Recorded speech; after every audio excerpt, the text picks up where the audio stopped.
என் அருமை மக்களே, செவி கொடுத்து கேளுங்கள். வாழ்வின் பாதை ஒருபோதும் தடைப்படாமல் என்றும் செழிப்பாக இருக்க ஒரு வழி உண்டு.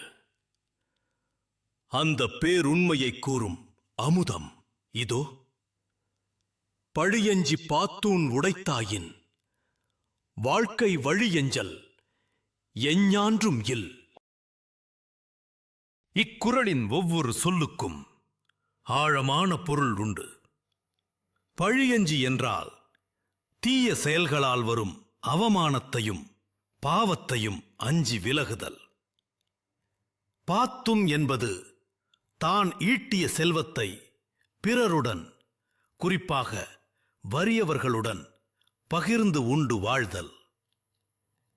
உடைத்தாயின் என்றால் இத்தகைய உன்னத குணங்களை ஒருவன் பெற்றிருந்தால், அதாவது அவனது வாழ்வின் வளங்களும் முன்னேற்றத்திற்கான வழிகளும் ஒருபோதும் தடைபடாது, குறையாது.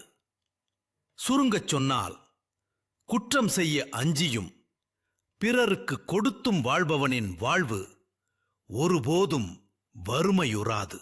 எண்ணி பாருங்கள் என் பிள்ளைகளே. ஒரு நதி தான் தேக்கிய நீரை வாரி வாரி வழியெங்கும் பாய்ச்சி நிலங்களை செழிக்கச் செய்கிறது.